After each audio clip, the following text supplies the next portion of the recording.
The Tale of the Red Scarf. When Mr. Smith eventually came home, it was extremely late. He closed the front door very quietly, took off his coat and scarf, and hung them up on the stand. Then, he just stood in the hallway, breathing heavily. In the bathroom, he spent a long time scrubbing his hands and nails. Finally, he turned off the light and went to bed. The next morning, he woke up and went downstairs to the kitchen where his wife was cooking breakfast.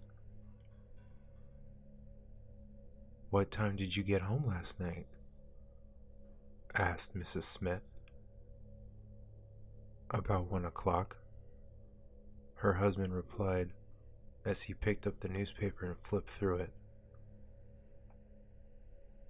"It must have been later than that," she said. "Maybe it was 1:30, he replied. "It couldn't have been 1:30, said his daughter as she came into the kitchen and sat down. "My boyfriend dropped me home from the disco at 2:30, and Dad still wasn't home." "What's the matter, Dad? You look very pale this morning." Mr. Smith didn't reply. He pretended to read his paper. "I didn't get much sleep last night," said his wife. "I had such a terrible nightmare. I dreamed you were executed." Mr. Smith knocked over his coffee cup, and it spilled all over the table. "Because of a murder," his wife continued. "In the middle of the night. It was so vivid." "Wow, Mom, that's crazy," cried his daughter with glee. "Who did he murder? Tell us all the grisly details." "Well, it really was grisly," said her mother. "It was Daddy's boss, Mr. Browning." "What?" asked her husband. "In the nightmare, you murdered poor Mr. Browning," said his wife, "because he caught you stealing money from the company."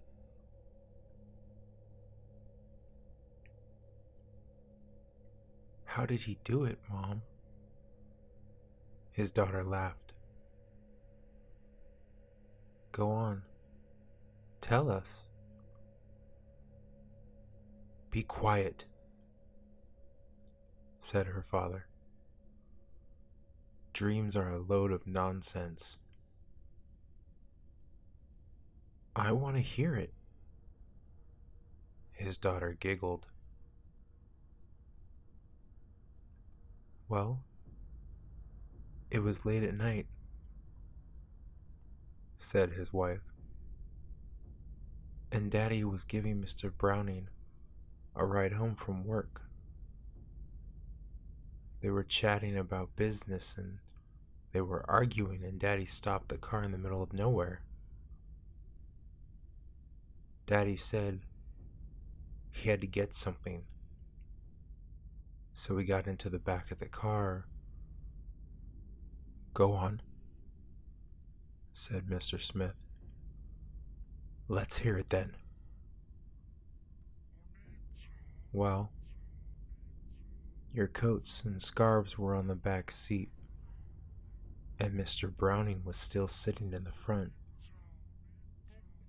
And you picked up a scarf, and while you were talking to him, all of a sudden you just put it around his neck and strangled him. Really, that's just silly, said Mr. Smith. It was silly, said his wife. But in my dream, it seemed so real. I was so upset. And that wasn't the end of it. You dragged him out of the car and dumped his body by the side of the road like it was a piece of old rubbish. And the scarf was still tied tightly around his neck. Good heavens, said Mr. Smith. It sounds just like a movie, said his daughter. It was so vivid, said his wife. You wouldn't believe how vivid it was. And I saw you put your coat and scarf back on. And then it all got mixed up. You know how that happens sometimes in dreams. And then you were being questioned by the police. And they brought you to the police station. And you were still wearing a coat and scarf. Only seeing it by daylight, it wasn't your scarf. Your scarf is blue. It was a red scarf. It was Mr. Browning's scarf.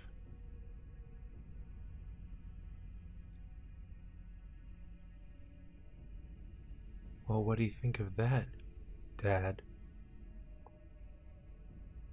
His daughter laughed. Mr. Smith began buttering his toast nervously. But very strange, he said. It's silly, of course, said his wife. I just thought I would tell you.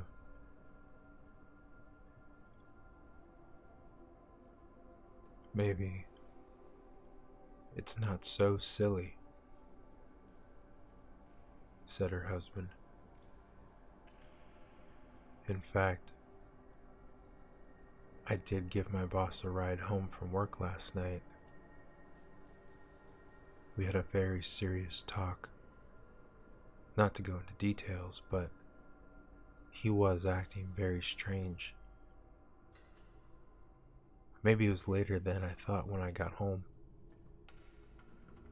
He told me to stop the car and he got out in the middle of nowhere. When I left him, I had the most horrible feeling. It's very dangerous on those deserted country roads. You don't know what kind of madman you might cross paths with. I hope nothing happened to him. You don't think he's been in an accident or something? Asked his wife. I hope not, said her husband. But you see, these days, you never know who you're gonna run into.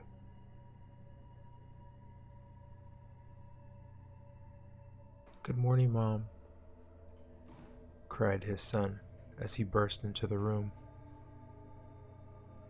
Morning, Dad, I better get going or I'll be late for school.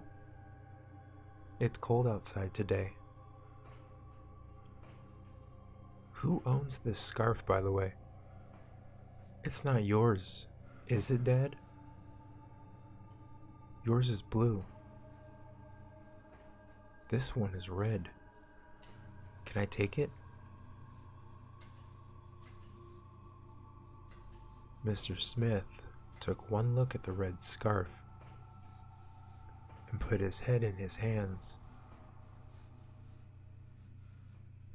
"What's the matter?" asked his son. "Did I say something wrong?" Just then, the doorbell rang.